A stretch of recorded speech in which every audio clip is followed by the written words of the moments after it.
Assalamualaikum warahmatullahi wabarakatuh.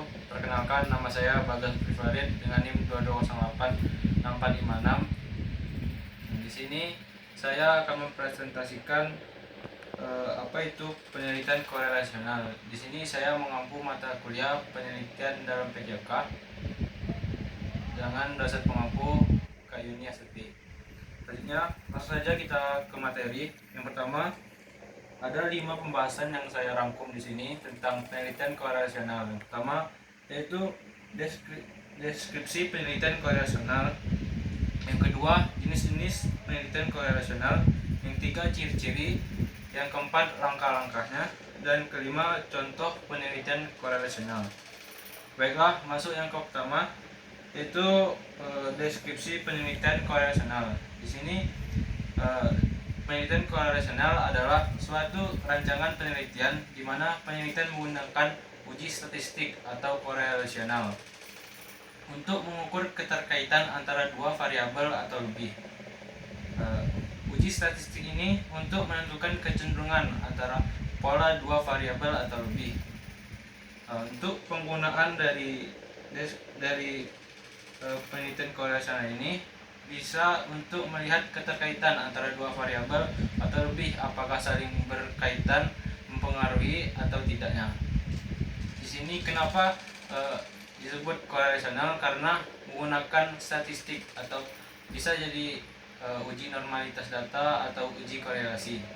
Pokoknya yang menggunakan statistik pada penelitian tersebut itu penelitian korelasional. Selanjutnya, jenis-jenis penelitian di sini ada dua.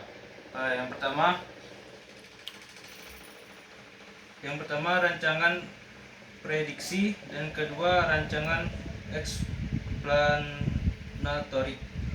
Yang pertama, prediksi ini lebih fokus pada identifikasi variabel yang mempengaruhi hasil suatu kriteria. Yang kedua, explanatorik ini lebih fokus pada kovariasi dan atau lebih. Adapun ciri-ciri dari yang pertama yaitu explanatorik. Yang pertama adalah peneliti mengkolerasikan dua variabel atau lebih. Yang kedua, peneliti mengumpulkan data pada suatu titik atau satu titik tertentu. Yang ketiga, peneliti menganalisis seluruh partisipan sebagai satu kelompok tunggal. Yang keempat, penelitian mendapatkan paling sedikit 2 skor untuk setiap individu dalam kelompok atau 1 untuk masing-masing individu tersebut. Selanjutnya, rancangan prediksi. Ini ciri-cirinya, peneliti biasanya menggunakan kata prediksi dalam judul penelitiannya tersebut. Setelah itu, peneliti biasanya mengukur variabel prediktor pada satu waktu tertentu dan variabel pada satu waktu tertentu. Selanjutnya, ciri-ciri penelitian korelasional. Yang pertama, mendisplay skor-skor. Poin pertama yaitu scatter plot atau grafis. Ini menggunakan tabel grafis pada statistik seperti menggunakan X dan Y. Kalau yang matrix ini analisis data menggunakan tabel, korelasional yang menggunakan tabel. Selanjutnya ada ketertarikan di antara skor-skor. Yang pertama adalah arah. Arah ini untuk memeriksa grafik atau identifikasi apakah titiknya saling berpotongan atau bergerak dengan arah. Arah ini bisa berlawanan atau sama. Selanjutnya, bentuk. Bentuk ini peneliti mengidentifikasi bentuk skor yang diplotkan, bisa dari linear atau non linear. Selanjutnya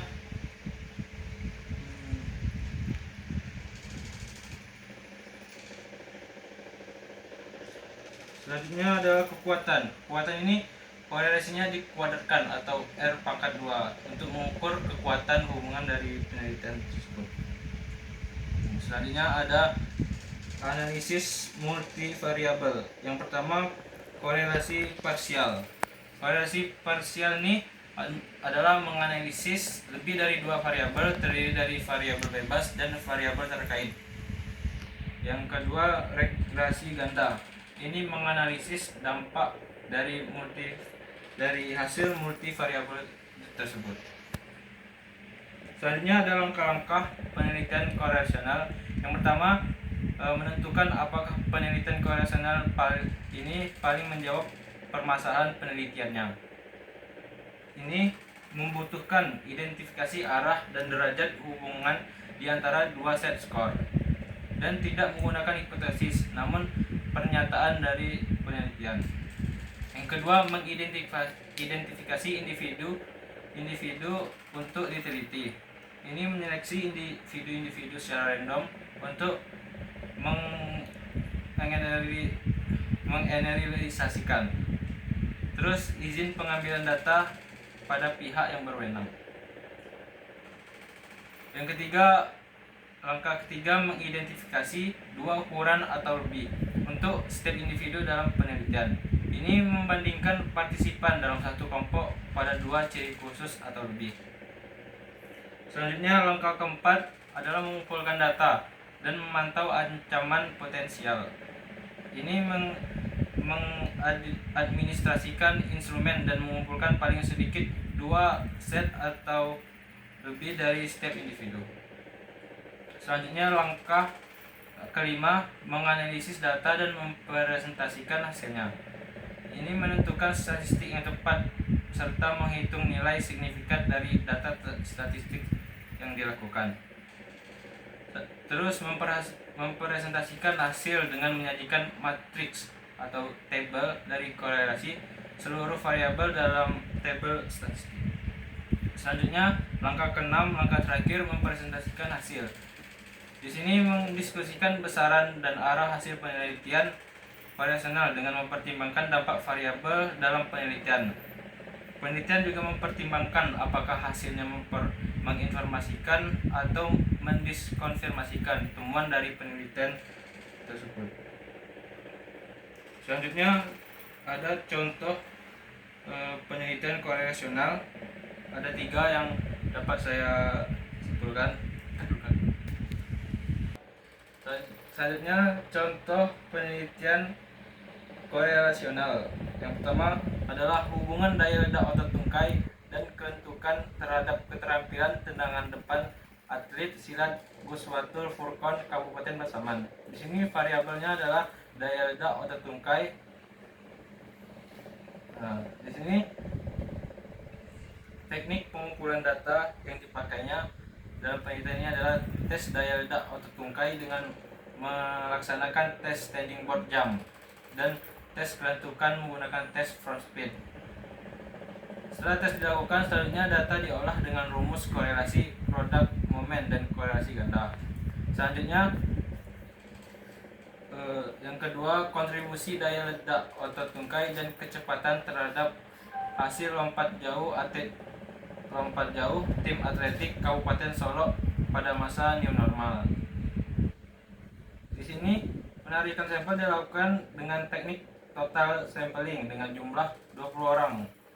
Instrumen tes yang dipakai yaitu standing board jump, tes lari 30 meter, dan lompat jauh. Di sini korelasinya menggunakan uji normalitas dan teknik analisis data dengan korelasi produk momen. Selanjutnya, hubungan daya ledak otot lengan dan passing dengan kemampuan syuting pemain bola basket putra SMA Negeri 2 Lubuk Linggau, Sumatera Selatan. Di sini penelitian ini diambil dengan jenis korelasional. Populasi dalam penelitian ini yaitu seluruh pemain yang rutin latihan berjumlah sebanyak 19 orang. Teknik pengambilan sampel menggunakan teknik sensus. Dengan demikian, jumlah sampel dalam penelitian ini adalah 19 variabel.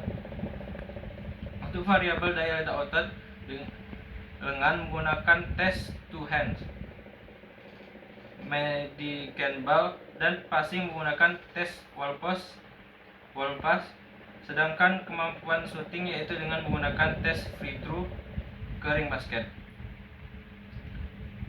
Data analisis dengan korelasi produk momen juga, dan dilanjutkan dengan korelasi ganda. Di sini saya ngambil contoh penelitian korelasional di repository UNP. Mungkin sekian dari saya.